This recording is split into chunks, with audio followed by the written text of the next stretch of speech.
their blood barrier into organs, and they can bioaccumulate up the food chain. What impact does this have on these organisms? What impact does this have on us?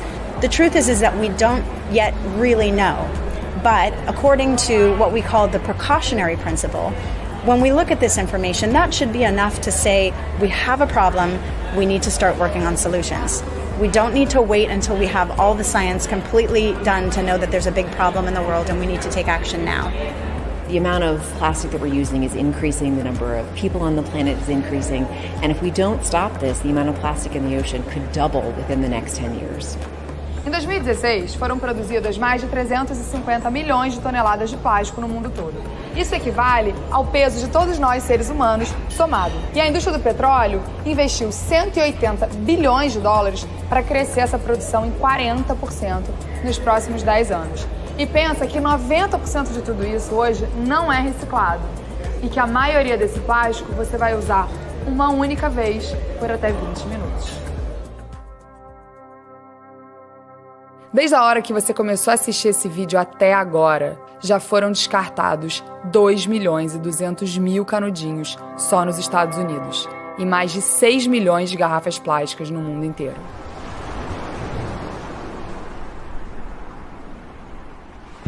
Mesmo se você mora longe do mar, é bem provável que o seu plástico acabe lá. Cerca de 2,5 milhões de toneladas de plástico chegam nos oceanos todo ano, vindo de rios e não das regiões costeiras.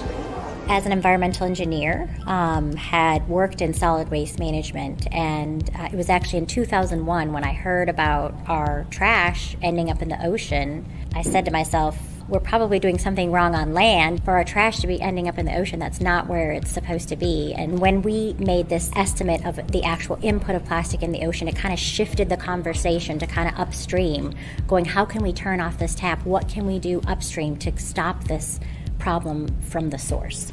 People are becoming aware of this issue. They know it's a problem. They know there's plastics in the ocean. They've heard about these things, and they immediately want to know, how do we fix that?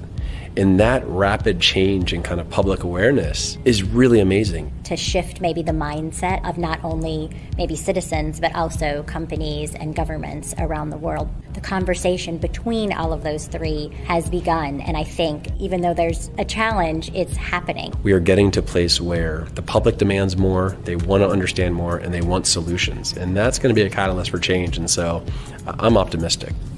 Eu acho que o grande desafio, não só para nós, mas para vários outros países, é encontrar soluções de mercado para resolver o problema da poluição plástica. Tanto soluções que nos permitam reduzir o uso de descartáveis de ciclo muito rápido, como é o caso dos malditos canudinhos de plástico, como também nós resolvemos problemas mais complexos, como é o caso da tributação sobre a reciclagem. Encontrar maneiras de estimular essa economia circular que recém está começando no Brasil, pode empregar milhões de pessoas, gerar bilhões em riqueza, ao invés de ser apenas lixo que mata a nossa fauna marinha. A situação é grave, mas a solução está super ao alcance das nossas mãos. Essa série é para você que, assim como eu, quer entender o que podemos fazer para virar esse jogo. E no próximo episódio, a gente vai entender de onde vem tanto lixo e o que ele tem a ver com o nosso dia a dia. E se você quer se engajar na campanha Mares Limpos, eu te proponho um desafio.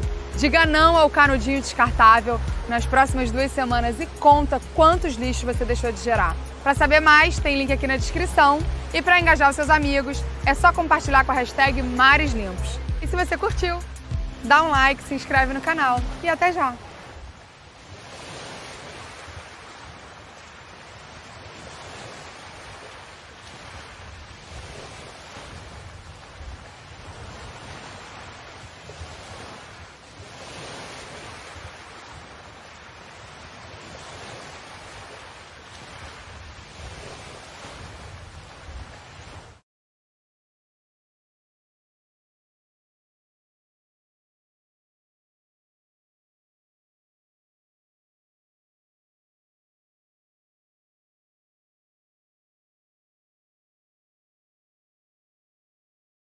Pequenos vegetais que absorvem gás carbônico da atmosfera e fazem fotossíntese.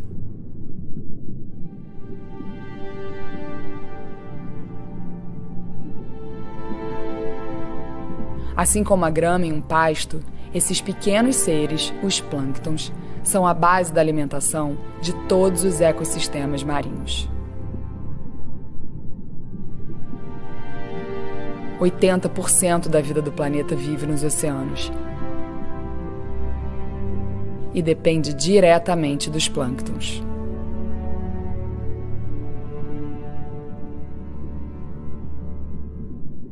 Quase a metade da população mundial vive em áreas costeiras, e a sua alimentação depende diretamente dos alimentos que o oceano fornece. Mas nos últimos anos, uma nova ameaça surgiu para todo esse ciclo. Algo que só agora começa a ser entendido. E que põe em risco todos os ecossistemas do mundo inteiro. E eu não estou falando do aquecimento global.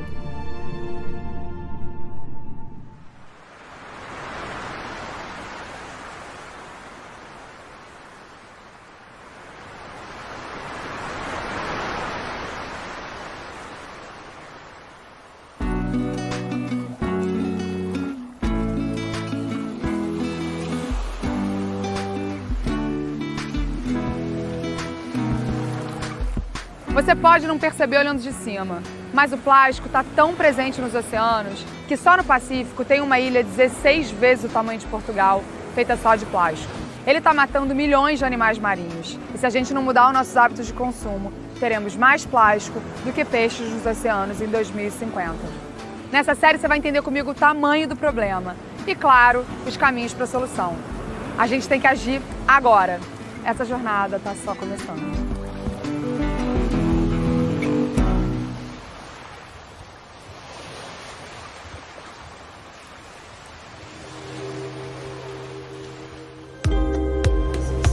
Obrigada.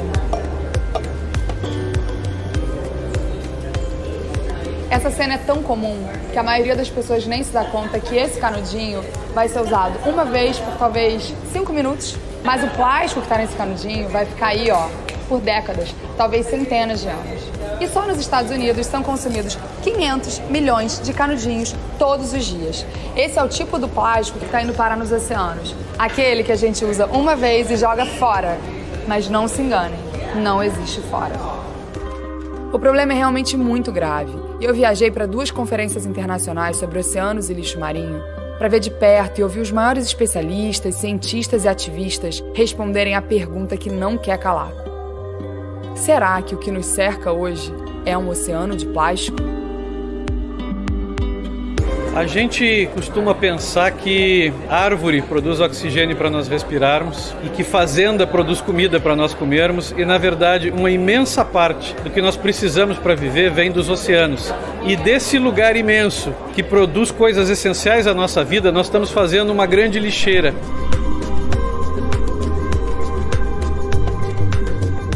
You know, I think that for many, many years we think of the ocean as this amazingly vast expanse, right, that's other and away from us and couldn't possibly be impacted by us as tiny humans. But in fact, we've seen over the years that we take too much out of the ocean in terms of fish and we put way too much into the ocean. Global estimate is that there's 8 million metric tons of plastic going into the ocean every year, which amounts to 1 city garbage truck full of plastic every minute going into the ocean. We knew years ago fishing gear was impacting the oceans. We then knew that big plastics that were on beaches in the ocean were harming animals. We now know that those plastics break down into smaller plastics, into microplastics, which are the most abundant form of pollution out there and can really impact animals from the smallest organism in the ocean all the way up to the great whales.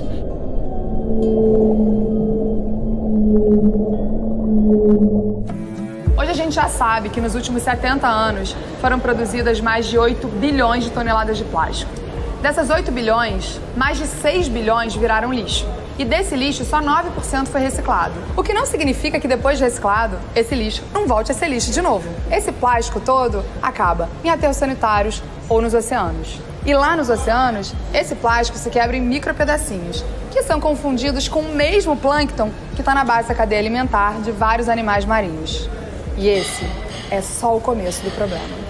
The concern is that plastics in the ocean can absorb contaminants. These contaminants can transfer into the tissues of animals across their blood barrier into organs, and they can bioaccumulate up the food chain. What impact does this have on these organisms? What impact does this have on us? The truth is that we don't yet really know.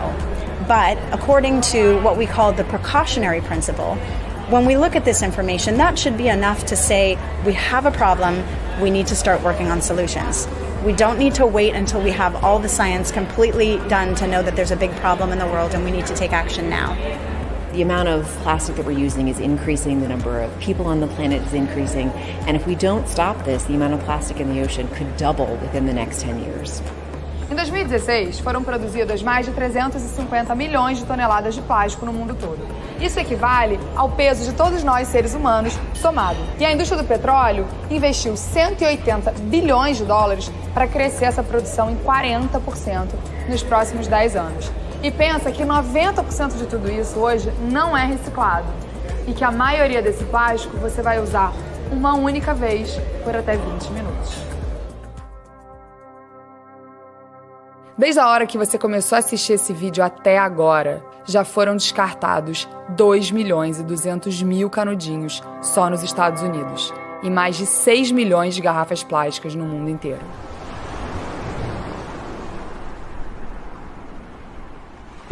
Mesmo se você mora longe do mar, é bem provável que o seu plástico acabe lá.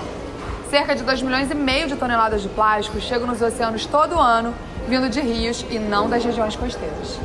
As an environmental engineer, had worked in solid waste management, and it was actually in 2001 when I heard about our trash ending up in the ocean. I said to myself, we're probably doing something wrong on land for our trash to be ending up in the ocean. That's not where it's supposed to be. And when we made this estimate of the actual input of plastic in the ocean, it kind of shifted the conversation to kind of upstream, going, how can we turn off this tap? What can we do upstream to stop this problem from the source? People are becoming aware of this issue. They know it's a problem. They know there's plastic.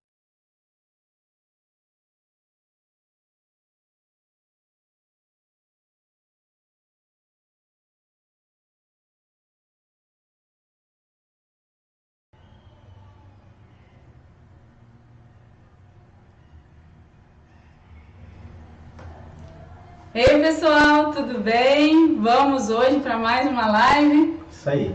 Boa tarde a todos que já estão aí no ar, que já estão acompanhando a gente. Hoje a gente tem um projeto muito especial, um tema muito forte, impactos ambientais. Eu sou a professora Patrícia Barra, professora de Química, né? Eu sou o professor Rodrigo Cruz, professor de Geografia. E hoje a gente quer tratar desse assunto tão importante sobre uma ótica diferente, trazendo conceitos, trabalhando a parte estrutural e especialmente para você que vai fazer a prova do Enem, como que isso é cobrado dentro da prova de Ciências da Natureza, dentro da prova de Ciências Humanas, trazer para você uma continuidade desse nosso projeto aí, Enem Fora da Caixa, né, Rodrigo? Exatamente. O projeto Enem Fora da Caixa, ele tem não só o objetivo de juntar professores, reunir professores de áreas diferentes, mas também tratar de forma contextualizada, tratar de forma atual, de forma integrada e observar como é que esses temas se relacionam.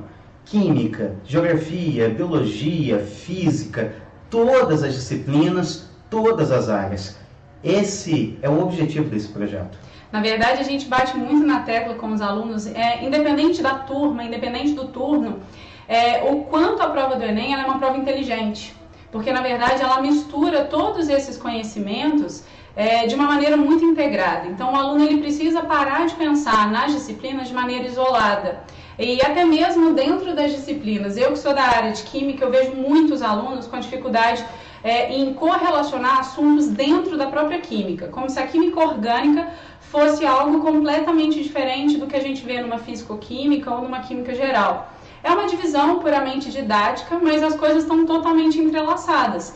Dentro da geografia não é diferente. Semana passada, quando a gente estava aqui, eu estava junto com a Carol, falando de física, falando de fontes energéticas. A gente falou de uma certa forma também associando a impactos ambientais. E hoje está aqui com um cara da geografia que muita gente pode falar assim, o que isso tem a ver com química e o que isso tem a ver com português, quando a gente fala da importância da interpretação de texto, da interpretação de uma questão. Aí a gente pode puxar farinha para os nossos amigos professores de língua portuguesa, de literatura, de redação, que constroem isso muito bem, e o aluno precisa trazer isso como uma realidade. Exatamente. A gente, né, conforme a Patrícia já disse, na semana passada, né, o projeto já inaugurou aí essas lives com o pé direito, né, tratando de um tema fundamental, energia, e eu fiquei lá em casa assistindo, doido para poder falar, para participar também, para chegar a minha vez hoje, impactos ambientais, e seguindo a agenda aí, ó. Aí, ó, a gente está com uma agenda aí, ó. A gente tem hoje, né, a gente vai tratar de impactos ambientais, e na semana que vem, né, você tem o professor Rafael Reis, tratando de um assunto fundamental, que é o saneamento básico. Esse ano tem tudo a ver. Tem muita coisa a ver. A gente fala um pouco do marco, né, do saneamento básico, que foi aprovado recentemente, e entre outros fatores. E é muito legal quando a gente olha para esse projeto, e na verdade é só um start. Tem muita coisa boa ainda por vir, tem muitas ideias ainda que precisam ser construídas. E você, aluno, você que tem interesse nesses temas transversais, porque a gente não vai falar só de uma disciplina ou de outra, dê a sua sugestão das próximas lives, quais são os assuntos que você acha interessante trabalhar com essa vertente, pensando sempre fora da caixa, que esse é o objetivo que a gente tem desse projeto, né, Rodrigo? Perfeito. Vamos lá? Vamos embora, vamos começar. E lembrando que, à medida que você for tendo dúvidas, sugestões, comentários, a gente está acompanhando aqui no chat, é só mandar mensagem que hoje, durante essa 1 hora que a gente pretende aqui, não, obviamente, falar tudo, porque o tema é muito amplo, né? Obviamente, é um tema muito amplo. A gente vai discutir, inclusive, questões associadas a essa mudança de comportamento. Hoje, pós-Covid não, infelizmente ainda não, né? Ainda durante o período de Covid, quanto isso mudou os nossos hábitos e o quanto isso está relacionado aos impactos gerados por aí, né? Exatamente, de forma bem atual. A gente pretende fazer uma análise, óbvio, bem superficial nesse momento, de como toda essa mudança no nosso comportamento impactou também nas alterações ambientais. Então, o olhar é óbvio, nós vamos ter que olhar um pouquinho para os principais impactos, né, entender como esses principais impactos caem nas provas do Enem, né, vem caindo nas provas, de que forma tem sido cobrado. Mas é importante olhar também, e agora? Né? O que muda? Né? Então é esse o objetivo do nosso encontro de hoje. Vamos começar, né? Vamos lá. E aí, quando a gente fala desses impactos ambientais aí, especialmente a pergunta para você que está aí assistindo, acompanhando a nossa live, aluno que vai fazer a prova do Enem, agora data definida, janeiro, né? Vamos manter essa preparação que a gente tem aí. Como é que isso cai no Enem? Isso cai no Enem? Exatamente, né? É importante dizer, poxa, mas escolher esse tema, impacto ambiental, é óbvio, né? E como isso cai? E cai demais. Muito, cai muito. A gente selecionou aqui um desses raios-x do Enem, um desses levantamentos, né, que são feitos, né, pelos sistemas de ensino. E aí, olha só que interessante. Desde 2009, né, quando a prova do Enem, né, começou a ser feita nesse formato atual, né, observe, por exemplo, em biologia, é o assunto número 1. Né? As questões ambientais em biologia, né, elas são o principal tema cobrado. Em geografia, né, a gente tem lá o primeiro tema como geografia agrária e o segundo, o meio ambiente. Então, um tema muito forte. E, aliás, até mesmo lá nas questões agrárias, você tem muita relação com impactos ambientais, com a contaminação do solo, com a contaminação dos recursos hídricos, com o processo, o avanço das fronteiras agrícolas e o avanço do desmatamento. Caramba, não dá para fazer uma prova do Enem sem entender bem esse assunto de hoje. E na química, Paty, como cai? Nossa, na química também cai muito. E assim, algo que é muito interessante, e até foi uma das justificativas da gente escolher essa sequência de temas.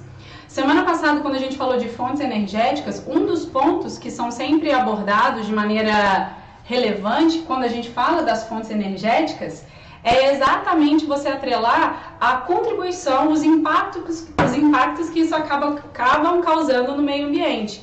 Então não dá para falar de impactos ambientais do ponto de vista da química, se é que a gente vai separar, como a gente está dizendo, sem associar esses impactos com as matrizes energéticas, que estão muito correlacionadas. A gente vai discutir, dentre vários efeitos, efeito estufa, o aumento do efeito estufa, em função da emissão de diversos gases, que são, obviamente, emitidos a partir da utilização de diversos combustíveis. E na química, como é algo muito, como eu acabei de dizer, É legal quando você olha esse raio-x, dentro da química, ele traz separado em química geral, físico-química e química orgânica.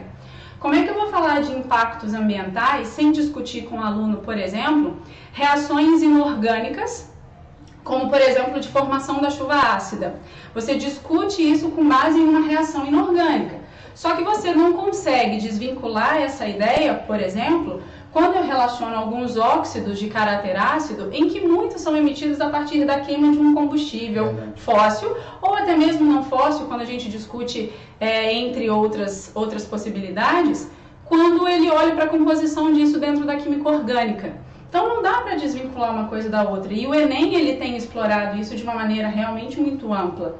Na química cai a questão dos impactos, qual foi a origem, os principais combustíveis que foram relacionados com esses impactos, e especialmente como minimizar esses impactos, que é algo muito importante. Isso é muito importante também na geografia, também na prova de ciências humanas. Então, às vezes, você fica muito ligado em localizar e entender quais são as causas dos impactos, mas as provas do Enem, você vai ver no final dessa live, elas têm cobrado isso. Quais são as alternativas? Quais são as estratégias para mitigar, para reduzir os impactos?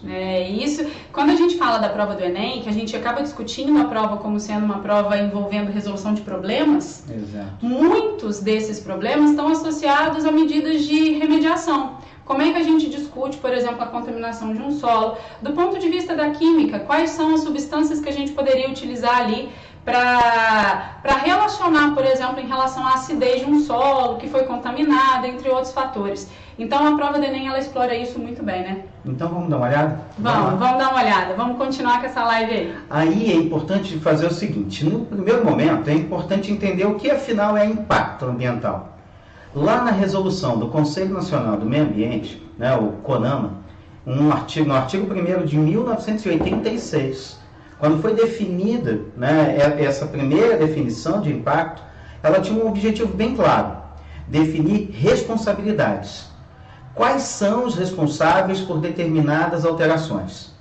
A partir daí, né, definiu-se então impacto como qualquer tipo de alteração no meio ambiente, seja na biota, seja na fauna, seja nos recursos hídricos, né? Então no solo, enfim, todo tipo de alteração gerada por ações antrópicas pelo homem, né, de uma certa maneira, identifica um desequilíbrio que define o tal do impacto ambiental, segundo o CONAMA. Já já a gente vai ver outras formas de definir, mas essa com um objetivo bem claro: quem é o culpado?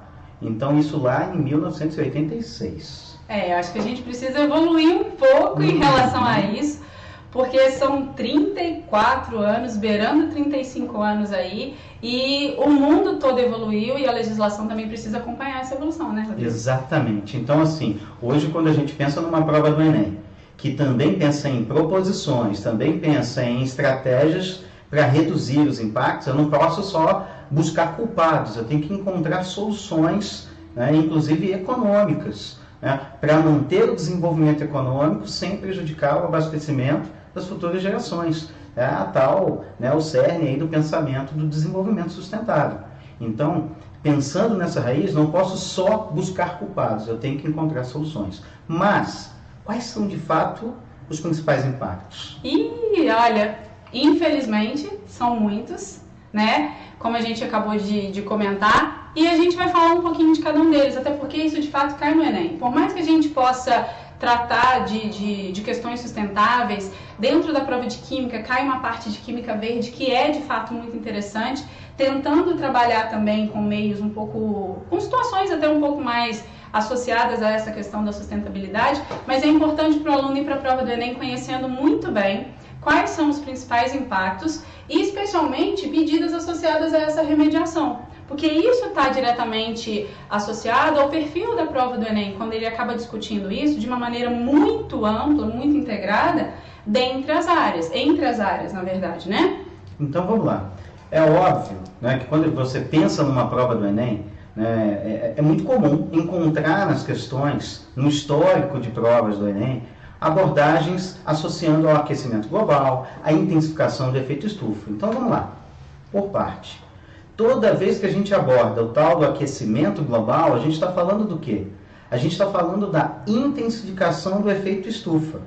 Vamos lembrar, o efeito estufa é um fenômeno natural, a capacidade natural da atmosfera de reter calor. Ainda bem. Nossa, ainda bem que existe o tal do efeito estufa. Né? Por quê? A energia solar absorvida pelos aerossóis e também especialmente pela superfície terrestre, ela é transformada, convertida em energia térmica que irradia da superfície em direção à própria atmosfera, reaquecendo, na verdade aquecendo a atmosfera em sua maior parte, de baixo para cima. É óbvio que também, né, a gente sente o calor também vindo de cima, mas a maior parte do calor acaba vindo da própria superfície, reirradiado por essa energia. Esse calor precisa ficar retido. E aí, quando esse calor é absorvido, né, é retido por esses gases, esses materiais suspensos na atmosfera, está aí o tal do efeito estufa.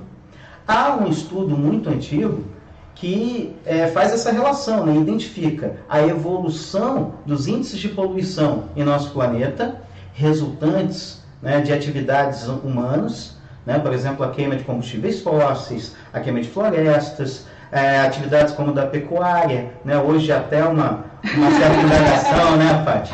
A gente vai falar um pouco sobre isso. De qualquer forma, essas atividades e esses estudos, em sua maioria, apontam exatamente isso, que o homem, né, a maior parte, eu não vou falar todos, né, mas a maior parte dos grupos científicos apontam o homem, né, como um dos principais culpados por essa intervenção, essa alteração na composição atmosférica. E isso, né, gerando como consequência maior retenção de calor. Então isso é o tal do aquecimento global. E aí, pensando nos principais pontos, nós temos a queima de combustíveis fósseis, a gente tem a queimada de florestas, e a gente tem também o avanço do desmatamento para a abertura de novas áreas de lavoura e de pecuária, que talvez aí sim seja o seu maior impacto. Enfim, além de você emitir os tais gases estufa, você já vai abordar isso, né, com maior propriedade, você também tem a própria retirada da floresta, dificultando esse sequestro do carbono, né, essa retenção de gases que hoje contribuem para a retenção de calor. Fala um pouco sobre esses gases. Na verdade, quando a gente fala sobre essa questão, que existe até um termo bem interessante quando a gente fala do sequestro de carbono, que está associado a esse processo cíclico, não só ao carbono, né, mas vamos falar agora especificamente sobre ele. Quando a gente analisa, e foi discutido muito intensamente na semana passada em relação a essas fontes energéticas, quando você tem determinadas situações que acabam por recorrer especificamente para as termoelétricas, que é um exemplo, né? E que você acaba desenvolvendo, utilizando diversos combustíveis, essa queima normalmente de carvão ou até mesmo de outras matrizes energéticas acabam por liberar, dentre outras substâncias, dentre diversas substâncias, o gás carbônico, que a gente fala muito como principal vilão em relação ao aquecimento global. Uma coisa que é interessante quando a gente discute com os alunos, e é algo que vale muito a pena ficar atento, o aluno ele precisa entender, especificamente para a prova do Enem, a contribuição de cada poluente, não gostaria de usar esse termo, para o impacto, para o efeito. Eu já vi questões em que trazem, por exemplo, a questão associada ao próximo impacto que a gente vai falar, da chuva ácida, com o próprio gás carbônico, que ele é um óxido de caráter ácido, e aí quimicamente falando, só que a contribuição do gás carbônico em relação aos impactos ambientais está diretamente associado ao aquecimento global. Esse aumento do aquecimento global. Hoje, se a gente for pensar em números, você tem aí, em média, dentre os gases que são emitidos, 74%, 75% da emissão de gás carbônico. Sendo que desse total, praticamente 90% de toda essa emissão ainda é oriundo da queima de combustíveis, especialmente combustíveis fósseis. Então a gente ainda tem uma dependência muito grande disso. Então, se a gente quer seguir no caminho para mitigar, reduzir esse problema, a substituição de combustíveis talvez seja uma das principais estratégias. É um caminho.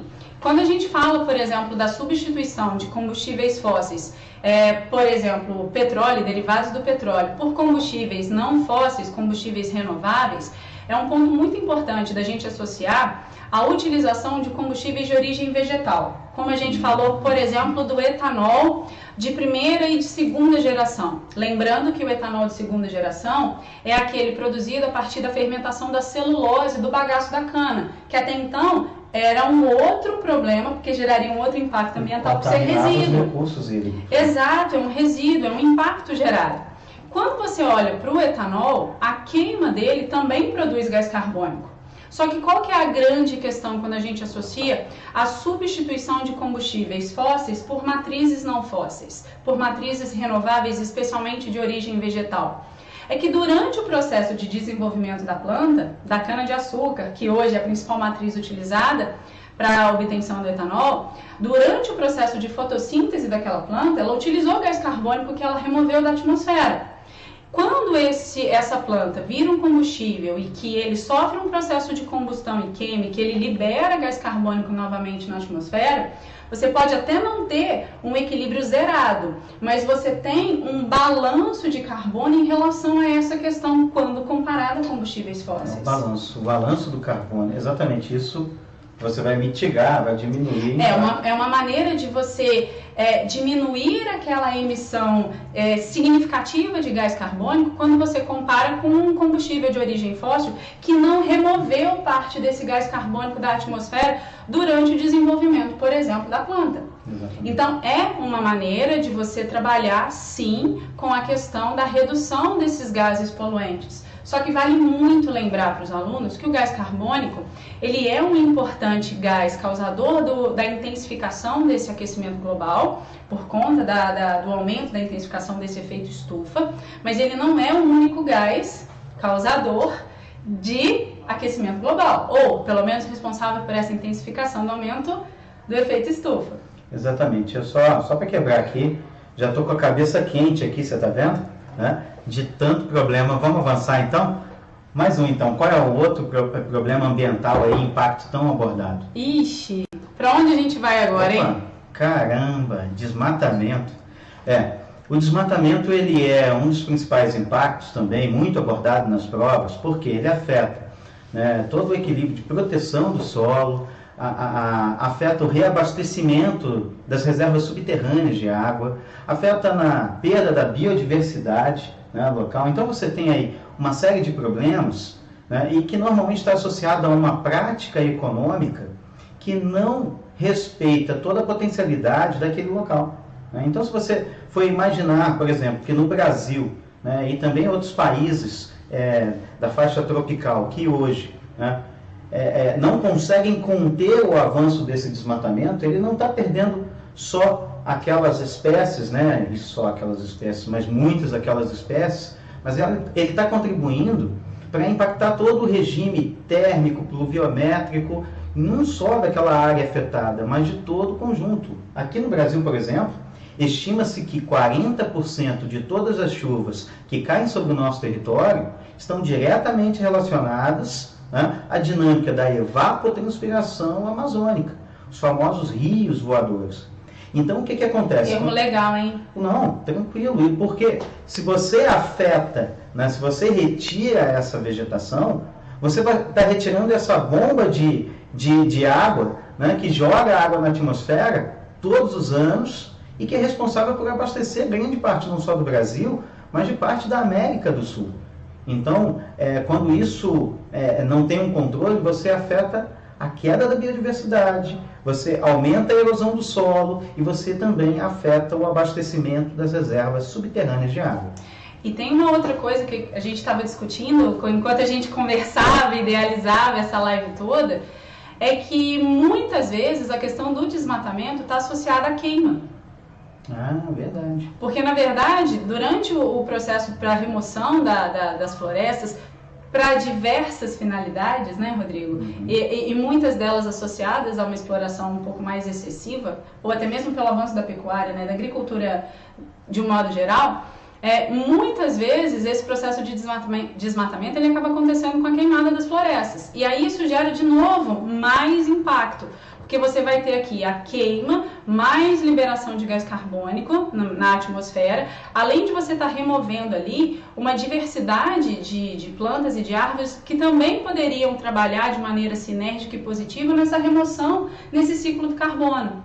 Então, assim, a gente está falando de um impacto extremamente relevante, que na prova de ciências humanas tem uma pegada, ciências humanas tem uma pegada muito interessante quando você cobra disso, até em questões dentro da geografia mesmo, né, Rodrigo? E você consegue até mesmo fazer um link com relação a esses gases que podem ser emitidos durante esse processo de queima, ou não só de queima, mas você deixar o solo exposto, você vai promover processos de lixiviação, entre outros fatores, e aí mais impacto ambiental, mais problema. É importante só deixar claro o seguinte, existe hoje uma grande discussão a respeito da flexibilização ou não, das regras de ocupação ou não desses ambientes naturais. Né? Se a gente for pegar todos os dados de produção agrícola, por exemplo, no Brasil, nas últimas décadas, e a ocupação de novas áreas, você vai ver que a produção agrícola no Brasil, ela aumentou em quase 5 vezes, enquanto as áreas agrícolas ocupadas aumentaram em 2 vezes. Então, isso é uma prova cabal, uma prova clara de que não é necessário, né, justificar a ocupação de novas áreas para produzir mais alimentos. Tem que aumentar a eficiência. Exatamente. E como que a gente aumenta a eficiência? Hoje, essa tecnologia agrícola, né, ela está na maior parte dentro das grandes fazendas, das grandes propriedades, que são importantes com o agronegócio, né? Mas, né, essa tecnologia não chega na mesma velocidade e a mesma intensidade no pequeno e médio produtor, que é responsável pelo abastecimento, né, do mercado interno. Então, se você estimula a ocupação dessas áreas verdes por grandes fazendas ou por atividades que não respeitam esse equilíbrio, você, de uma certa maneira, não está contribuindo de forma eficaz, né, com eficiência sustentável para a produção, né, do alimento em equilíbrio com a razão ambiental. Então, é importante que a gente deixe claro aqui que a atividade agrícola, a própria pecuária, todas elas podem atuar de forma mais eficiente, né, e não justifica ocupar nessa velocidade as terras e as florestas que hoje estão sendo devastadas. Na verdade, é importante sempre achar um ponto comum de negócio e meio ambiente, porque eles precisam conversar entre si, porque senão daqui a pouco nada disso mais dá certo, né? Fala de outro impacto aí. Então, vamos falar da chuva ácida, que também é um impacto muito significativo do ponto de vista do meio ambiente, tem uma questão econômica atrelada a isso também. E a questão da chuva ácida, ela está diretamente associada à emissão de óxidos, especialmente óxidos de caráter ácido, e aí eu estou falando um pouquinho lá da química inorgânica, que é importante você classificar e conhecer esse óxido, diferenciar esse óxido na classificação. E esses óxidos que são emitidos na atmosfera, muitas vezes, e aí eu estou falando basicamente dos óxidos de enxofre e óxidos de nitrogênio, que são liberados, são emitidos especialmente a partir da queima de alguns combustíveis, tá? De atividades urbanas, de atividades industriais. Esses óxidos são liberados na atmosfera e, quando entram em contato com a água da chuva, formam ácidos. E ácidos fortes, especialmente ácido sulfúrico e ácido nítrico, que são responsáveis por uma redução muito significativa do pH da água de chuva. E aí vale um alerta. A chuva, ela tem um pH naturalmente, levemente ácido, tá? Quando a gente fala dessa questão dessa escala de pH, que é de fato um assunto que cai dentro da química sempre na prova do Enem, a gente padroniza o 7 como referencial de um pH neutro. Valores abaixo de 7 eu tenho um pH ácido, valores acima de 7 eu tenho um pH básico. Como na atmosfera, independente de ações antropogênicas, existe o gás carbônico, que é um gás que faz parte do efeito estufa de maneira natural. Então ele, quando reage com a água, ele é capaz de formar um ácido, chamado ácido carbônico, que é um ácido fraco e que contribui para essa redução natural do pH da água de chuva. Então, quando a gente fala do termo chuva ácida, muitos alunos acabam associando a ideia de ter um pH menor do que 7 já ser caracterizado como chuva ácida, e não. A chuva ácida, ela é consequência, sim, desse fenômeno ambiental ocasionado por essa emissão de gases de óxidos, especialmente de enxofre e de nitrogênio, porque vai haver a formação então desses ácidos mais fortes. E é por isso que quando lá na prova de Ciências Humanas caem as questões de chuva ácida ligada ao conteúdo de geografia, né, normalmente cai como? Você tem lá um mapa associando a chuva ácida às principais zonas de concentrações urbanas, os parques industriais, associando esse fenômeno a essas áreas. Mas é importante destacar, a chuva ácida ela não acontece apenas nas áreas urbanas ou industriais. Até porque você tem a circulação atmosférica que leva esses gases para outras áreas. Sim. Você tem fenômenos naturais que também provocam a emissão de gases que reagem com a água. Com certeza. E também amplificam, né, esse processo. Né? Regiões que têm uma grande atividade vulcânica sofrem muito com a questão da chuva ácida. Porque durante o processo de erupção vulcânica você tem a liberação de diversos gases, incluindo os gases de enxofre. São esses óxidos de enxofre que acabam reagindo e produzindo a chuva ácida. Então fique atento, porque você tem essa relação da chuva ácida com as atividades antrópicas, especialmente industriais e urbanas, mas também é comum nas provas do Enem cair quais são os efeitos dessa chuva. E aí você tem uma perda da flora, né, como consequência da perda da flora, né, porque você queima a vegetação. Você tem um aumento, você desprotege o solo e aumenta o processo erosivo. Você pode ter a contaminação dos recursos hídricos. E como a imagem mostra, né? Apontei certo. Eu aponto certo. Como a imagem mostra, né? Você tem uma deterioração de monumentos, né? Históricos, paisagísticos, em razão estruturais também, quando a gente fala de pontes, questões estruturais que você tem ali, cabos e tudo mais, também sofrem um desgaste, e as cidades gastam, principalmente grandes cidades, né, as capitais, gastam muito dinheiro com a manutenção dessas pontes e de prédios e de edifícios e tudo mais. A questão da chuva ácida, ela está diretamente associada a um desequilíbrio ambiental. Você tem uma redução significativa, dependendo, óbvio, né, da intensidade da chuva ácida, do quanto você tem ali de exposição daquela região sofrendo esse efeito, mas você pode ter uma redução significativa do pH de rios e lagos, o que compromete toda a vida marítima não necessariamente, toda a vida aquática que você tem ali. Porque você tem um equilíbrio de peixes, por exemplo, que conseguem sobreviver em uma determinada faixa de pH. Agora, olha só que interessante. Mais uma vez, a substituição de combustíveis, a melhoria do sistema de transporte para um transporte coletivo mais eficiente. Você tem aí o controle das emissões desses gases nas fábricas. Então, você tem uma série de medidas que podem ser tomadas para atenuar esse problema. E isso, de novo, sempre fazendo gancho com o Enem, e a gente vai mostrar, como o Rodrigo já falou algumas questões, é sempre pensar, primeiro, quais são os impactos, como eles são causados e especialmente fontes de remediação. Como é que pode reduzir a emissão de gases causadores da intensificação do efeito estufa? Como que pode haver a redução da emissão de óxidos poluentes causadores de chuva ácida? Primeiro, então lembre-se, quais são os impactos? Qual a consequência, quais as consequências disso para a sociedade, para o meio ambiente e especialmente maneiras de você remediar esses processos. São três vertentes que comungam muito entre si na prova do Enem, independente de ser na área de geografia, na prova de ciências humanas, ou independente disso, dentro de uma prova de biologia, como o Rodrigo destacou lá no início, a ecologia está muito presente na prova do Enem, ou até mesmo dentro da prova de química, dentro da prova de ciências da natureza. Faz sempre um link com as coisas, com as disciplinas.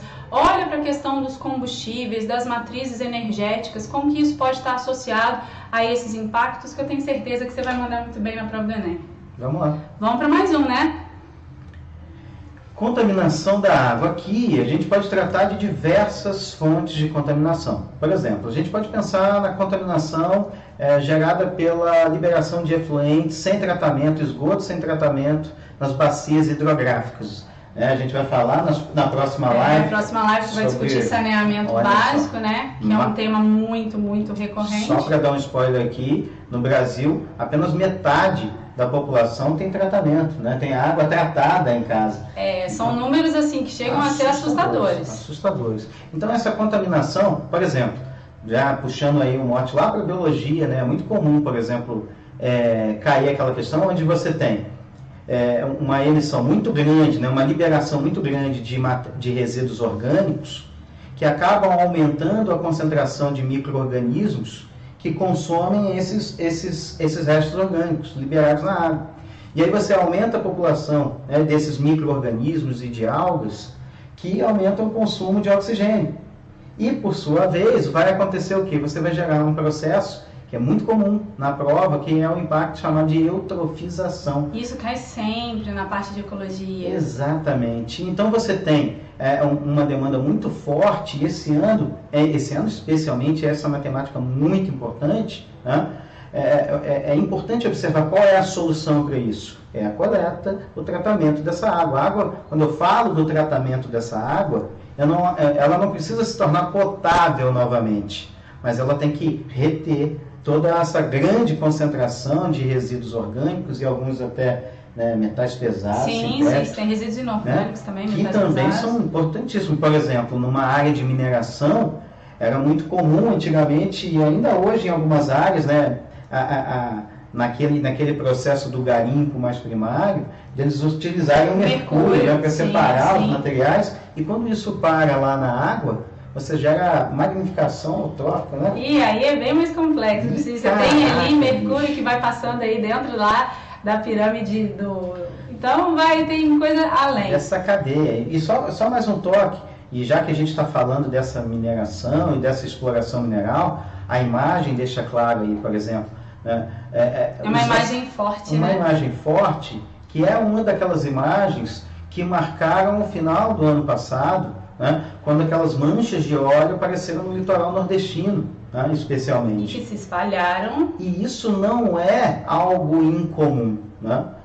Grandes acidentes no mundo inteiro têm gerado impactos tremendos. Então, a gestão dessa exploração de recursos tem que ser feita com um cuidado muito especial para evitar um impacto como aconteceu, por exemplo, nos oceanos, nos mares, né, como aconteceu, por exemplo, com a exploração, né, da região de Mariana, do Brumadinho, né, onde resíduos vão parar nesses grandes fluxos, nessas grandes bacias, né, contaminando esses recursos fundamentais para a atividade agrícola, para o abastecimento de milhões de pessoas. Até hoje, com consequência do processo do rompimento da barragem de Brumadinho, você ainda tem regiões que são abastecidas com caminhão-pipa, porque não podem mais utilizar aquela água que passa pela região. E isso, quando o Rodrigo traz toda essa problemática, a gente pode pensar exatamente em processos de remediação. E aqui tem uma pegada muito interessante quando a gente traz de novo para a prova do Enem, que seriam métodos de separação de misturas, que pode parecer aquela parte inicial do conteúdo meio isolada, que muito aluno vira e fala, isso é muito fácil, eu não vou dar importância para isso, mas o Enem ele explora especificamente processos envolvendo tratamento de água, aquelas etapas associadas ao processo de tratamento de água para se tornar potável. Quando a gente fala, por exemplo, do que houve em relação à contaminação dos mares por conta do derramamento de óleo, aquelas manchas que se fizeram, que se formaram na superfície do mar, você precisa pensar em como removê-las. E aí você entra, por exemplo, na parte da química, associando características da água, que é um solvente polar, e que ele não se mistura com o óleo, com aquele petróleo, combustível que seja, que foi derramado lá, por conta das suas características apolares do petróleo. Então isso é uma pegada que, como a gente já falou, a questão da remediação associada ao conteúdo.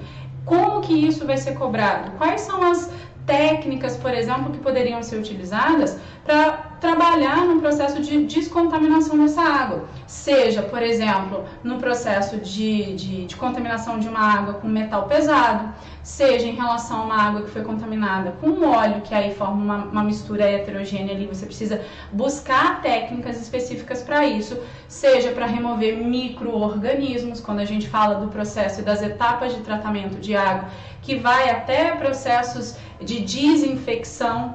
Então, assim, são muitas as vertentes que a gente consegue trabalhar englobando tudo isso. Pensando onde, Rodrigo? Fora da caixa, né? Fora da caixa. E vamos lá. E um último impacto, agora assim, desses gerais ainda, que sempre cai nas provas do Enem, e tem sido cada vez mais recorrente, a questão da gestão dos resíduos sólidos. Né? É um grande problema, é mágico para a gente.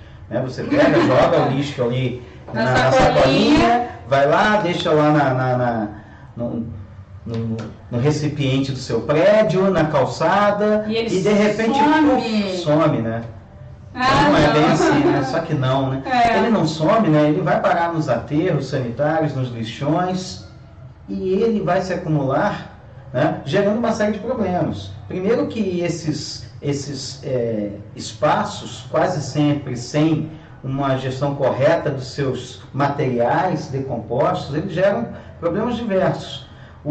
A decomposição desse material libera o chorume.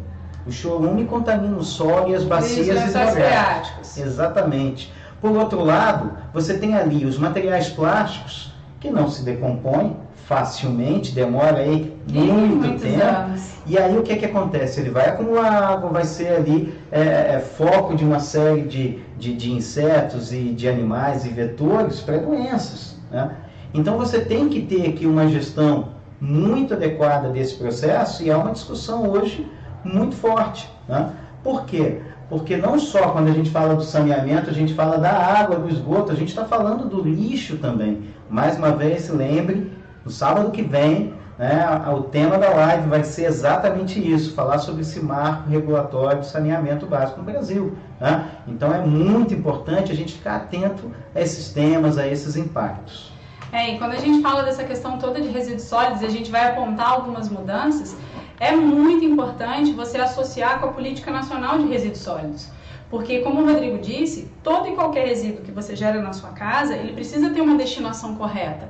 E, inclusive, de acordo com a origem. Se eu estou falando de um resíduo de serviço de saúde, se eu estou falando de um resíduo sólido que, eventualmente, pode virar biomassa, isso vira energia, é uma maneira de você reaproveitar. A questão da coleta seletiva, a questão da reciclagem, isso é um tema sempre muito recorrente na prova, e mais do que isso, ele tem que ser um tema recorrente para a gente, para cada um de nós, porque isso te forma ainda mais como cidadão. E agora um ponto importante, né? Quando a gente fala dos resíduos, eu tenho que falar quais são as soluções. Eu vou incinerar, eu vou enterrar, eu vou jogar no mar. Né? Claro, calma, no mar. Pega aí. Né? Na verdade, o ponto-chave crucial para a questão dos resíduos está primeiro no consumo, né? A gente tem que reduzir o consumo, reciclar, a gente tem que reaproveitar, repensar. Caramba, há uma necessidade urgente de mudarmos todo o modelo. Já a gente fala mais sobre isso. Espera. Ainda tem muita coisa para a gente poder discutir aqui. Então, já que é para falar de impacto, e a gente tem falado muito em pensar fora da caixa, vamos pensar nos impactos agora. De que forma os impactos mudaram com a influência do Covid, com a influência, mais uma vez aí, desse distanciamento, de tudo que tem acontecido nesse momento.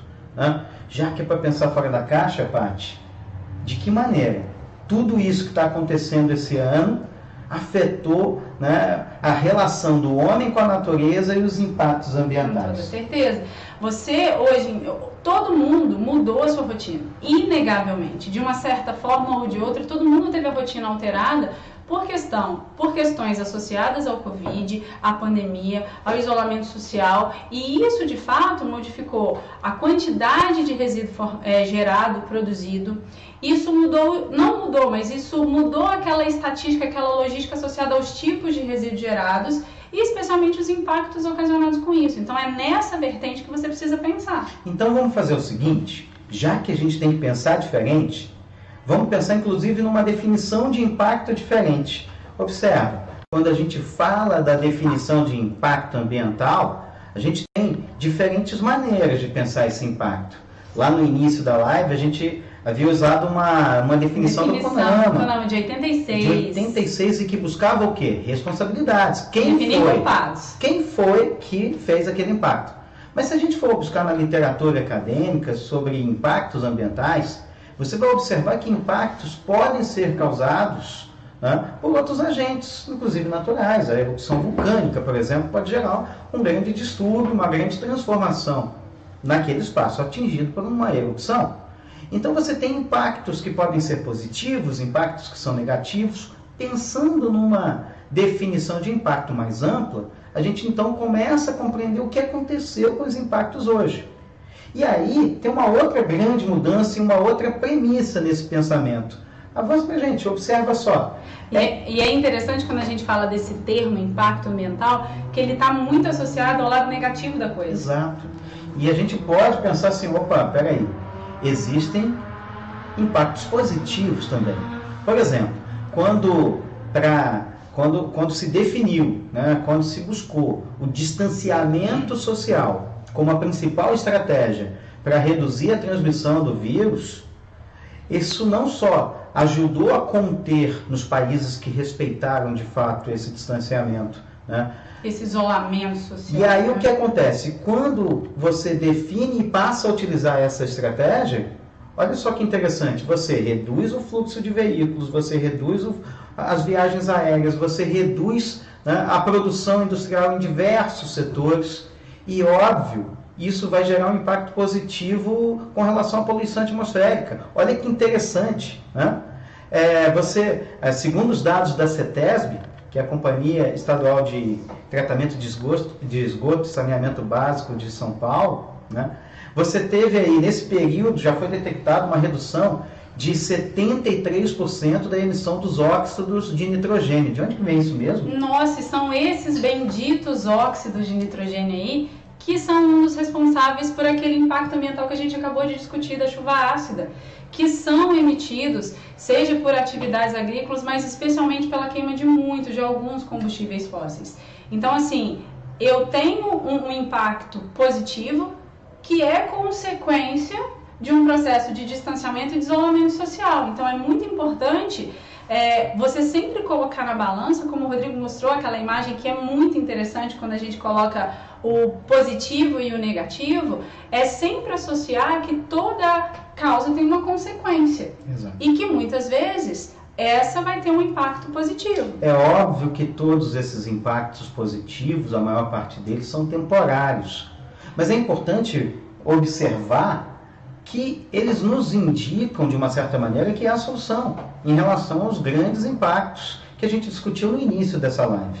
Observe outros dados interessantes, né? A própria CETESB também indicou para a gente, né? Ela divulgou os dados apontando que há uma redução de menos 45% da quantidade de materiais particulados no ar. Então, graças a essa situação, pela qualidade do ar em São Paulo parece ficar melhor, né? Mas óbvio, né? Isso não vai se sustentar por muito tempo, infelizmente. Mas isso é um sinal claro de que, caramba, eu posso repensar as formas de trabalho, eu posso repensar o fluxo de transporte, eu posso repensar os turnos de atividade. E até porque, Rodrigo, em relação ao que a gente vive hoje com a pandemia e com o Covid, muitos hábitos de fato vão mudar de maneira até um pouco mais permanente. A questão do home office, o que acaba diminuindo o número de pessoas em trânsito, em fluxo. Então pode ser que esses impactos sejam temporários, mas que eles deixem sinais para ser ali um pouquinho mais permanente, ou pelo menos um indicativo disso. Economicamente, já se percebe muitas empresas do setor de serviços alterando suas formas de trabalho com antes uma sede, um espaço fixo, para liberando boa parte das atividades para o home office, que já era uma característica em sociedades um pouco mais avançadas, mais modernas, né? Mas que hoje já é uma realidade em grande parte dos países por necessidade de toda essa situação do distanciamento. Um outro dado muito interessante que também foi apontado aí pela Carbon Brief foi a redução das emissões do dióxido de carbono na China. 25% menos dióxido de carbono lançado pela China. Isso representa, sabe quanto? 6% de todas as emissões de dióxido de carbono no mundo. Isso é muita coisa. Exatamente. Então você tem aí impactos positivos e a imagem, né, que você vê aí é uma imagem linda e rara. Essa é a imagem onde você tem, pela primeira vez em 3 décadas, aparecendo na paisagem os picos do Himalaia, né? E isso por quê? Porque agora, graças a uma melhoria temporária da qualidade do ar, já é possível ver, né, o topo aí do Monte Everest, né, a 200 quilômetros de distância. Coisas que até então era algo que você fala assim, impossível, não vai dar mais. E é curioso, né? Porque muitas notícias aí relacionadas a esses impactos, né, acabaram nos impressionando. Quer ver um outro dado interessante? Apareceu também muitos dados falando sobre a redução do fluxo de aviões, da questão da redução dos monóxidos de carbono, né? Tudo isso é relacionado à questão do trânsito, o lockdown, os fechamentos das cidades, os transportes, enfim, o fechamento das fronteiras. Então há muitas informações e muitos dados que podem subsidiar aí a execução de alguma resposta para grandes e outros vestibulares, mas que no Enem vão te ajudar de alguma forma a entender como esse processo e esse momento impactaram nos impactos, nas alterações ambientais. Vamos lá? Vamos lá, né? Observa um outro detalhe interessante e curioso, era disso que eu queria falar, na verdade. Na verdade, existem aí várias reportagens aparecendo sobre animais silvestres. Alguns são até fake news, aí fica esperto. Muitas reportagens falando sobre animais silvestres que apareceram em ambientes que não é muito comum. É óbvio, se você tem menor circulação de pessoas, parques fechados, você tem ambientes aí que agora já não tem mais todo aquele fluxo de pessoas, os animais se sentem mais confortáveis e mais seguros. Eles começam a falar assim, poxa, eu acho que aquilo é de novo meu, né? Será que esses caras foram embora? Isso é meu, vou voltar, né? Será que a onça vai aparecer de novo aqui de fora? Espero que não. Enfim, de qualquer forma, essa também é uma mudança temporária, né? Acredita-se que é temporário, porque tão logo os parques, as atividades, os fluxos voltem ao normal, e isso vai acontecer, acredite. Tem que acontecer. Vai acontecer, acredite, os animais voltam a recuar aí, porque eles não querem se expor a essa proximidade com o homem. E aí vamos ficar esperto em relação às fake news, porque isso pode de fato te comprometer em relação a alguns argumentos aí, então vamos ficar esperto com isso. Agora, não são só boas notícias, né? A gente também teve impactos negativos, né? Sobretudo, a imagem já deixa claro aí, no aumento da produção de lixo.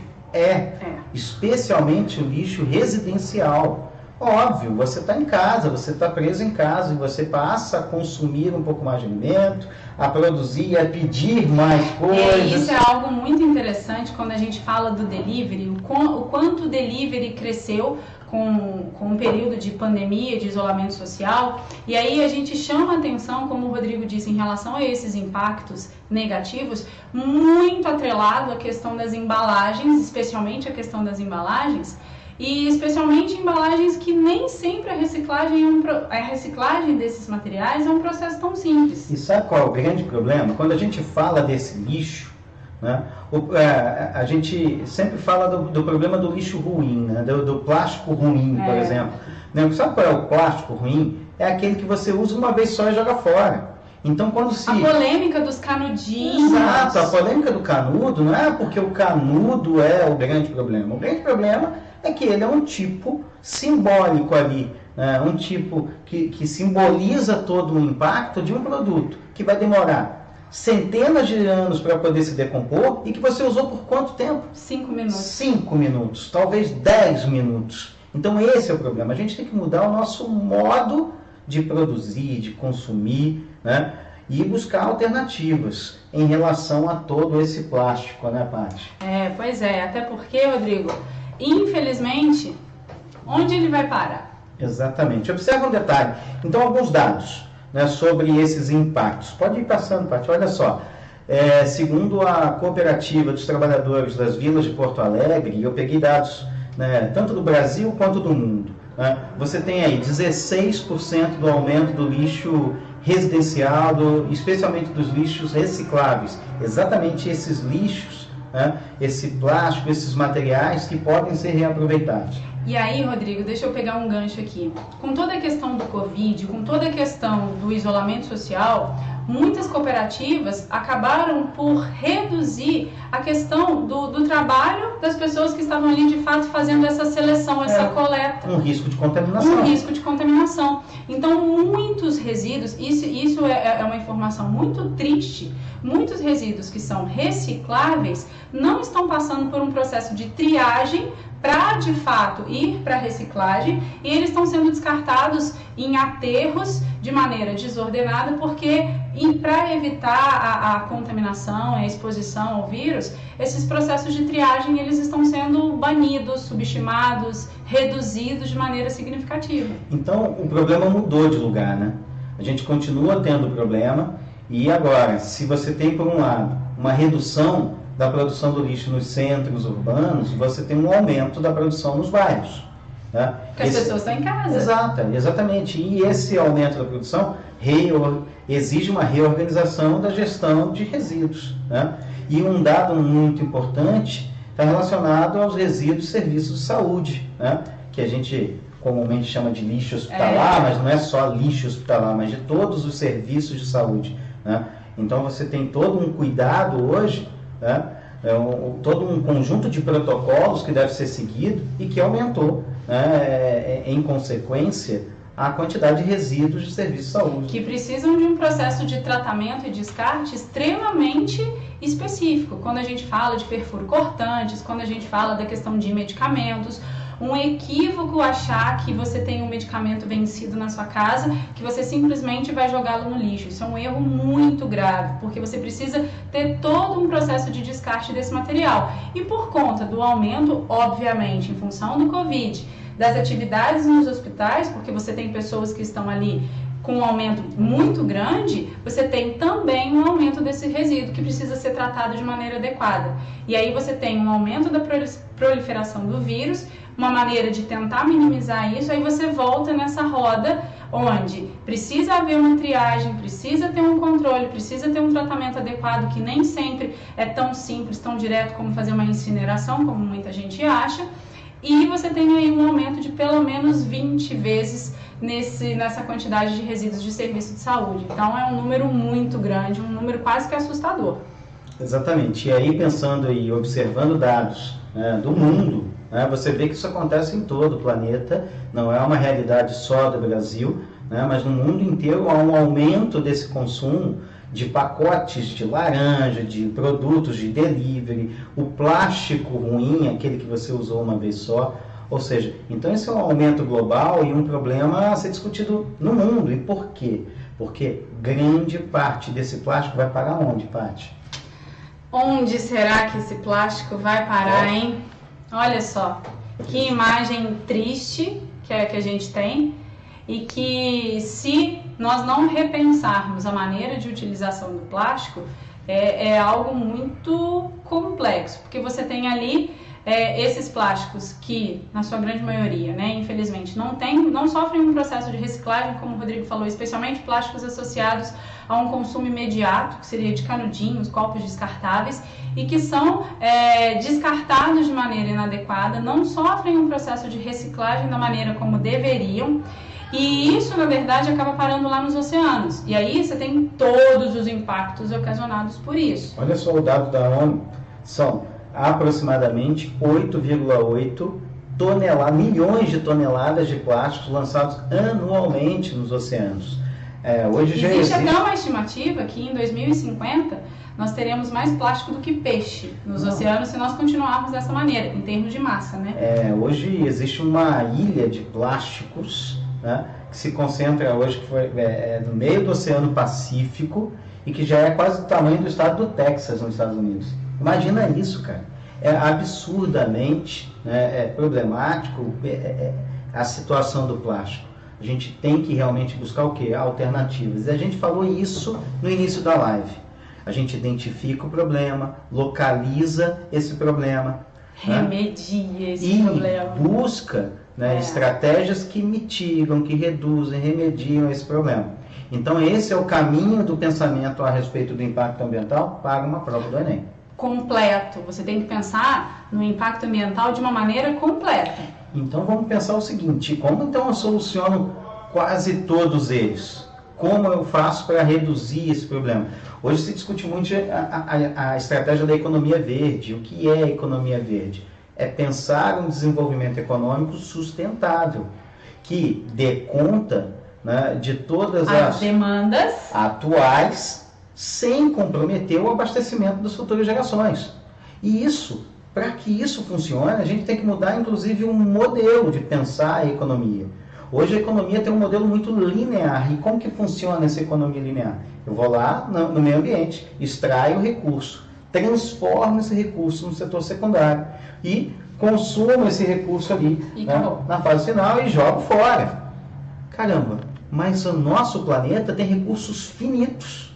E se a gente for pensar nessa lógica, vai dar ruim. Eu não posso.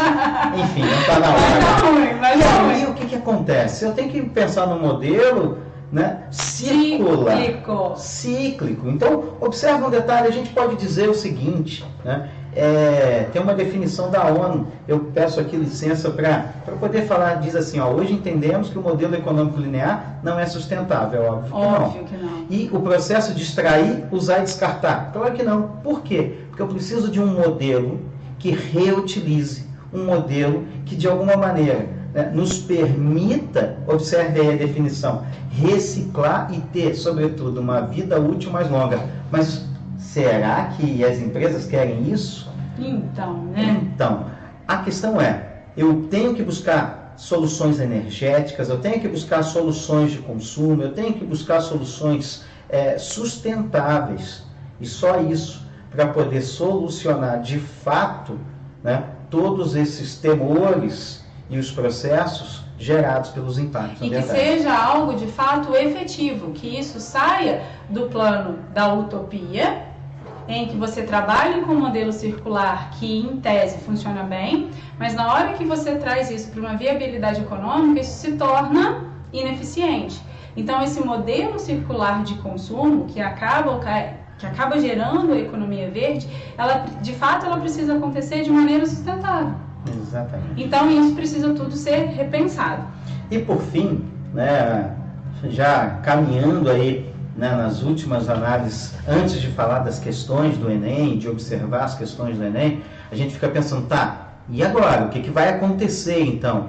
Será que nós vamos mudar o nosso jeito de consumir? Será que vai mudar tudo? É uma série de interrogações. Será que a gente aprendeu?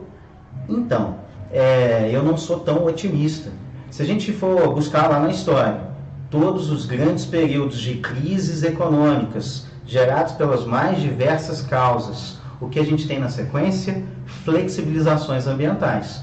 Quando em 2008 houve a crise, né, que se iniciou nos Estados Unidos e depois se alastrou por todo o planeta, não demorou para que isso impactasse nas grandes reuniões sobre o meio ambiente. A Rio+20 em 2012 foi um grande fiasco, porque os países já não queriam mais se comprometer com investimentos maiores ou de grande ordem, sobretudo com metas, né, com a questão ambiental.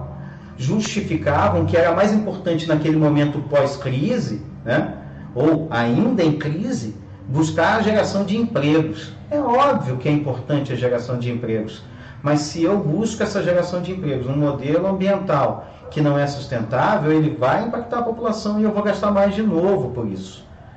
A gente precisa trabalhar num modelo que seja sustentável para todo mundo. Exato, e você viu isso com a Rio+20, o Tratado de Paris, né, que discutiu a questão das mudanças climáticas. Muitos países se comprometeram, mas depois voltaram atrás, cumpriram não, e até saíram do acordo. Os Estados Unidos foi um desses, né?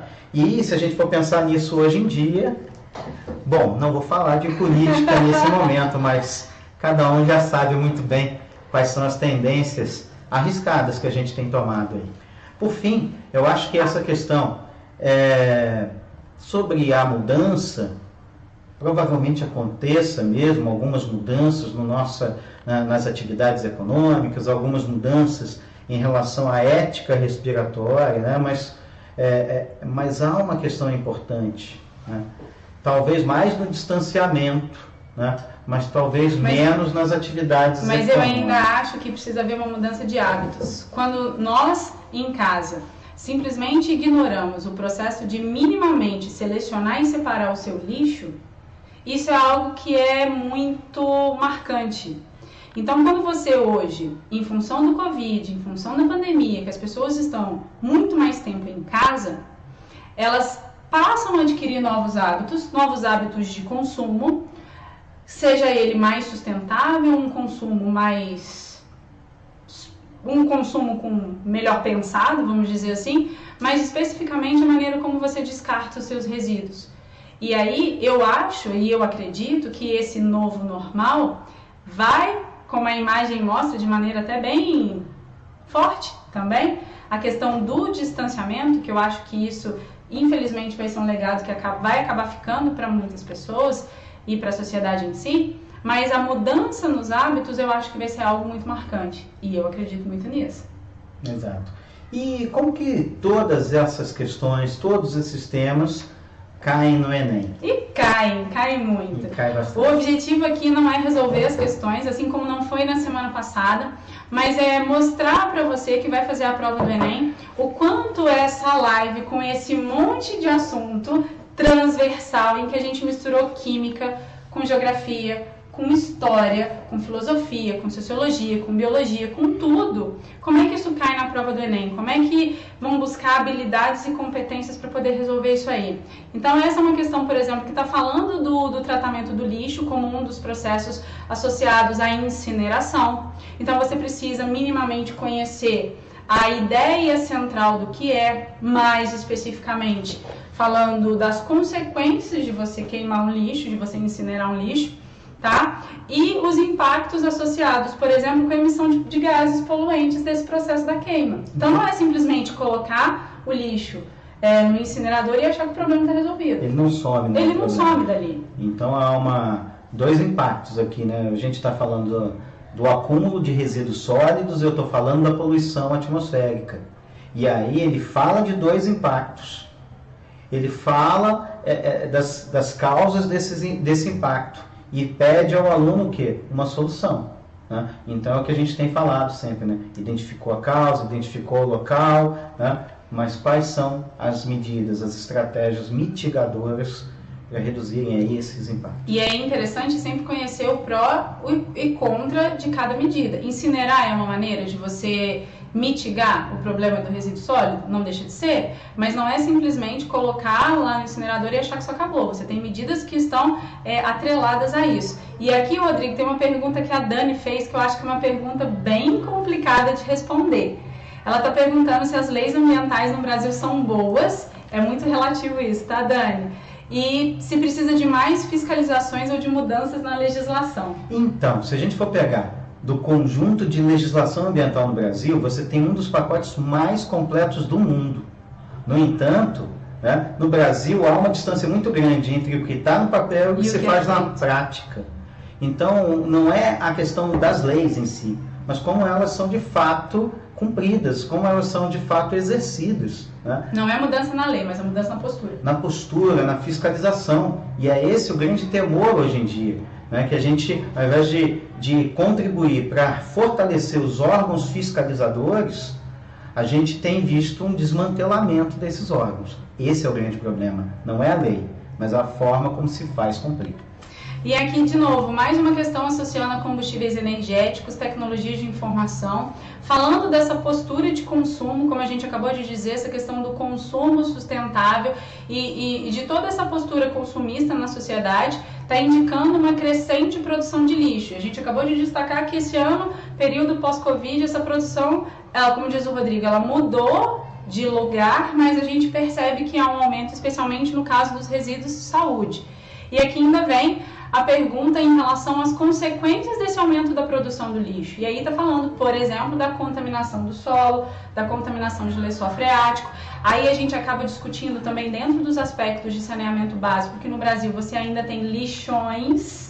A gente fala muito de aterro sanitário, de aterro controlado, mas no Brasil você ainda tem uma realidade, uma triste realidade, que seriam os lixões, onde você não tem esse controle do chorume produzido e que há uma contaminação direta do solo e dos lençóis freáticos também. Então essa é uma linha da maneira como o Enem acaba explorando essas questões, né, Rodrigo? E conforme a gente já havia abordado, né, a questão do lixo, ela está relacionada com o modelo econômico e civilizatório de consumo e também tem a ver diretamente com quais linhas de impacto ele provoca. Ele gera, nesse caso aí, a contaminação do solo, dos recursos hídricos, a proliferação de vetores, né, de doenças, insetos, roedores, enfim. Temos que mudar todo o modelo, né, desde a base econômica até a gestão desses recursos, desses resíduos. E aqui mais uma questão também falando dos dejetos de esgotos domésticos, também acaba fazendo um link, um paralelo com a questão do saneamento básico, quando você percebe que boa parte da população brasileira não tem acesso a um tratamento de esgoto, que esses dejetos muitas vezes são direcionados diretamente para rios e mares, e quais as consequências disso. E aqui o que está trazendo é uma questão que aborda uma maneira de você evitar a diminuição da concentração de oxigênio. Como o Rodrigo acabou de falar, a questão associada ao aumento da quantidade de matéria orgânica oriunda do esgoto, você tem um aumento da proliferação ali de micro-organismos que, ao consumir essa matéria orgânica, também consomem oxigênio, então você diminui de fato a quantidade de oxigênio disponível para a vida aquática que você tem ali. Como minimizar esse processo? E eu queria só chamar a atenção que isso pode cair tanto na prova de ciências humanas quanto na prova de ciências da natureza. Com certeza. Antes de montar todo esse material, óbvio, a gente trocou ideias com outros professores, os nossos amigos professores de biologia, o Luan. O Luan já deu um oi aqui também. Uma dica, ele falou, olha, fala lá da eutrofização. E sim, cai muito, inclusive na biologia lá. E aí a gente pode falar dessa questão associada à quantidade de oxigênio disponível com a solubilidade do oxigênio em água. Então você tem um paralelo muito grande para ser cobrado dentro desses assuntos. Então é sempre ficar muito atento em relação a isso. Aqui está falando também, de novo, em relação às cidades industrializadas, a emissão de gases causadores de efeito estufa, especialmente o gás carbônico. Então, assim, de novo, qual em áreas urbanas, devido à atuação conjunta do efeito estufa e das ilhas de calor, que nem chegou a falar das ilhas de calor, espera-se um consumo de energia elétrica aqui. Então, você vai falar de um consumo de energia elétrica que aumente devido à necessidade de uma refrigeração. Porque você está falando em quê, Rodrigo? Então, na verdade, o que acontece? As grandes cidades, os centros urbanos, eles reúnem um conjunto de equipamentos que tem a capacidade de reter mais energia e transformar essa energia em calor. Asfalto, concreto, a própria poluição atmosférica. E não bastasse tudo isso, os próprios prédios, a configuração urbana, ela dificulta a circulação atmosférica, aumentando essa concentração, né? A concentração de materiais particulados, de gases. Tudo isso, em consequência, provoca esse fenômeno conhecido como ilhas de calor, que ampliam, elevam a temperatura nos centros urbanos, e à medida que eu me afasto desses centros, a temperatura tende a cair. Por quê? Porque passa a ter maior circulação de ar, passa a ter menor concentração de gases. Mais vegetação. Exatamente. Árvores. E por que se associa isso com a questão da poluição atmosférica e com a questão da energia? Porque se eu tenho elevação da temperatura, vou lá, abro a geladeira toda hora para pegar a questão de um ar-condicionado. Tem um ar condicionado, tem um ventilador, né? Então há sim, de fato, uma consequência, um aumento, né, desse consumo energético relacionado. E é só uma das consequências. A gente pode falar do aumento, inclusive, da quantidade de chuvas nos centros urbanos. Porque se você tem mais calor, mais expansão, né, do ar, que acaba retendo e absorvendo mais vapor, produzindo maior incidência de chuva. Ou seja, é um desequilíbrio que você promove ali. Exato. E como que eu soluciono isso? Né? Existem estratégias, por exemplo, que surgiram na Austrália e depois se desenvolveram para o mundo inteiro, da estratégia dos telhados brancos. E os telhados verdes? A gente trabalha com a plantação, por exemplo, de gramas nos telhados, justamente para minimizar um pouco desses impactos. Verde ajudando no quê? Na emissão aí de maior quantidade de umidade, atenuando a temperatura. E quando eu falo nos telhados mais claros, mais brancos, para quê? Para aumentar a reflexão da energia, vamos lembrar da física, né? Aumentando a capacidade de albedo. E se eu aumento a capacidade de albedo com superfícies mais claras, eu faço com que eu absorva menos energia e produza menos calor. Então existem algumas estratégias, mas a melhor delas seria um planejamento urbano que permitisse, né, e controlasse a verticalização, que controlasse e ajudasse no distanciamento das avenidas, que investisse num sistema de transporte que fosse coletivo e mais eficiente. Então, que diminuísse a incidência da emissão dos gases causadores de efeito estufa, e é um processo que é muito interessante quando a gente discute isso, porque você roda, e no final você está discutindo as mesmas causas. A gente está falando de um processo mais sustentável de transporte, de um processo em que você vai buscar um combustível menos poluente, tudo isso associado a você reduzir esses impactos e, consequentemente, as consequências disso para cada um, né? Com certeza. Mais uma questão aí, também falando aí da Conferência de Kyoto, em relação à emissão desses gases, da redução de gases causadores de efeito estufa, novamente as posições contrárias à estratégia de compensação e toda essa questão associada à desigualdade na distribuição desse impacto ecológico aí, Rodrigo. É importante dizer que quando a gente fala dos impactos ambientais, eu não estou restrito a falar só das questões físicas naturais, mas eu tenho uma relação direta com as atividades econômicas, né? Então, se você for observar, por exemplo, alguns impactos, por exemplo, a questão da rarefação da camada de ozônio, né? Quando se discutiu a rarefação da camada de ozônio, o famoso buraco da camada de ozônio, né? Você tinha a emissão dos CFCs e tudo mais. Quando se discutiu isso lá na década de 80, assinou-se um Tratado de Montreal, onde os países se comprometeram a reduzir as emissões desses gases, os CFCs.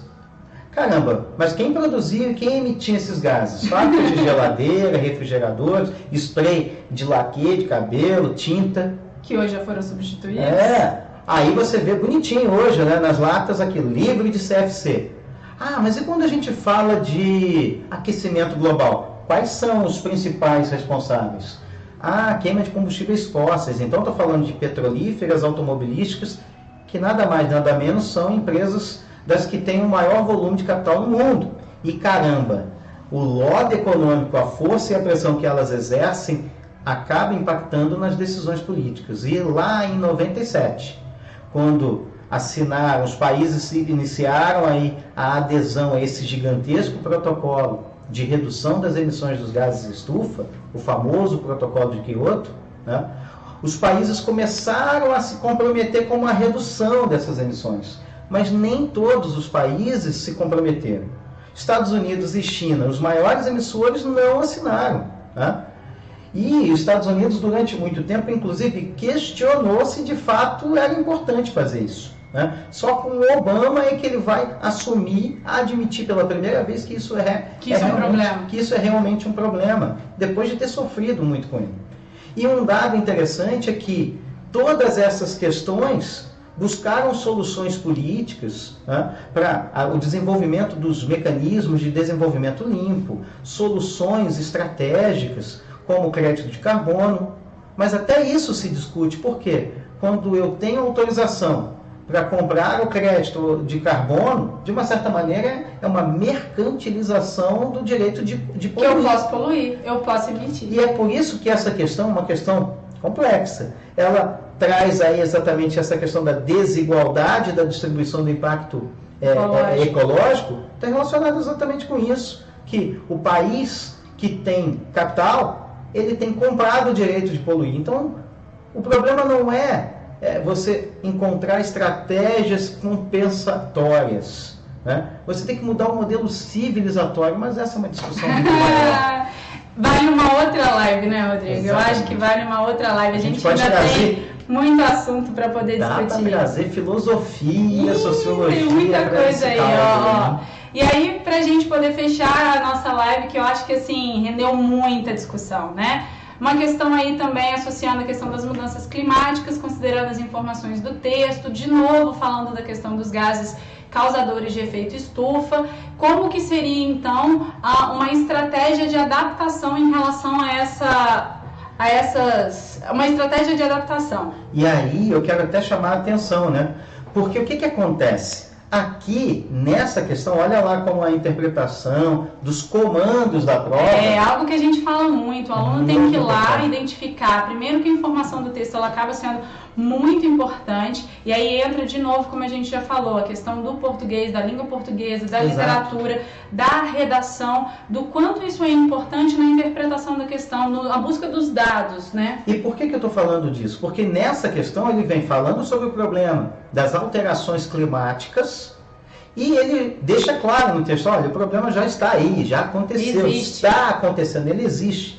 E agora, o que eu vou fazer? Bom, se existem mudanças intensas que alteraram o comportamento climático no mundo inteiro e que elevaram a temperatura global, isso tem derretido as calotas polares. Vai ter um comentário que a Camila trouxe aqui no chat pra gente. Elevado o nível dos mares e oceanos. E isso tudo atingindo a população, especialmente litorânea, e se a gente for pensar na distribuição populacional do planeta, você tem quase 80% da população vivendo nas chamadas faixas litorâneas. Aí, o que acontece? Muitos países e muitas regiões que estão nesse limite acabam tendo que encontrar uma solução agora, urgente. E é muito legal falar dessa questão, que é uma questão de 2016, e que foi, agora, há 2 semanas, foi testado pela primeira vez o sistema MOSE, lá em Veneza, onde eles têm aqueles diques móveis, que é uma estratégia que eles encontraram para tentar evitar que a elevação dos níveis dos mares desapareça com Veneza. Deixa Veneza embaixo d'água. E é legal você falar dessa questão, Rodrigo, porque a gente está falando muito com alunos sobre uma medida de remediar os problemas relacionados aos impactos ambientais. Aqui é uma estratégia de adaptação, como o Rodrigo disse. O problema existe. E você, por exemplo, construir uma usina eólica para reduzir a emissão de gases poluentes oriundo de termoelétricas é uma estratégia a médio e longo prazo. Aqui não, ele quer algo para resolver o problema agora. E o problema agora está associado, de fato, a esse aumento da temperatura média global, que é um problema, como ele já disse, que existe. Então, assim, é uma estratégia de adaptação naquele momento. Algo rápido para você resolver ali. Não a médio e longo prazo, sim, buscando maneiras mais eficientes ou energia mais limpa em relação a isso. Então, isso está dentro do comando da questão. É algo que a gente bate muito na tecla quando a gente fala do Enem, é que se você olhar as opções, as respostas de uma maneira um pouco mais isoladas, elas não estão erradas. Exato. Se você falar como uma estratégia para reduzir a emissão de gases causadores de efeito estufa, a construção de usinas eólicas atende essa demanda quando você diminui a utilização de carvão mineral, por exemplo, para as termoelétricas. Isso atende, mas não é isso que o comando da questão está trazendo. E aí você vai todo feliz marcar achando que saiu de lá arrebentando e no final das contas você se perdeu em meio a uma interpretação da questão. Então isso é algo crucial. Enfim, tem muito pano para manga, a gente tem muita discussão, acho que vale a pena dar uma olhada, continuar nos acompanhando aí, especialmente os professores, né, Rafael Reis, a professora Patrícia Barra, a professora Carol Rezende, todos nós estamos aí disponibilizando materiais constantemente na internet. Nos siga aí no Instagram, nas redes sociais, no Instagram, nos canais do YouTube, porque a gente está sempre colocando material novo que é importante para vocês, né? Então vamos acompanhando, mantenham mandando mensagens, quais são os temas que vocês querem ver nas próximas lives, porque assim, assunto para discutir tem muito. E como a gente já disse muito mais de uma vez, para você mandar bem na prova do Enem, você tem que pensar fora da caixa, você tem que conectar as coisas, porque na verdade você não vai fazer uma questão de geografia em que você vai atrelar a questão de impactos ambientais sem correlacionar com tudo que você viu dentro de ecologia, lá na biologia, sem contar com o que você viu dentro de física, dentro de química e muito mais. Então coloque tudo isso num bolo só, porque tá tudo junto, porque eu aprendi com um amigo aqui que a gente precisa transformar conhecimento em sabedoria, porque quando você tem sabedoria, você não esquece, você sabe como correlacionar. Isso, dados são informações. Quando você consegue absorvê-las, conhecimento, mas quando você pratica, você transforma em sabedoria. E só praticando. Vamos praticar muito. Estudem bastante. E para você que não conseguiu acompanhar a live da semana passada, tá lá no meu canal como um complemento, tá? Que esses assuntos se complementam muito. A gente trouxe na semana passada, eu e a Carol fizemos uma live sobre fontes energéticas. Também nem chegamos perto de esgotar o assunto, que é muito amplo. Assistam, porque esses assuntos eles são extremamente importantes para o seu desenvolvimento lógico, para mandar muito bem na prova do Enem. E lembrando que semana que vem, 5 horas da tarde, live sobre saneamento básico, que é um assunto quente, marco regulatório aprovado esse ano. Então tem muita coisa interessante e importante para a gente poder falar, tá bom? Quero agradecer aqui, um beijo para todo mundo que acompanhou, o Luanzinho, que é amigo nosso, professor de biologia, que a gente vai falar, professor de biologia fantástico, também está aqui comentando, a Milena, a Carol, a Paula, a Vitória, o Marcelo, a Dani e todo mundo que mandou mensagem. Mandem mensagem nas redes sociais, surgiram novos temas, porque assim, tem muita coisa para falar e o Projeto Enem Fora da Caixa está só começando. Valeu, galera. Muito obrigado pela oportunidade, pela paciência. Um abraço para todos vocês. Tchau, gente. Tchau, tchau.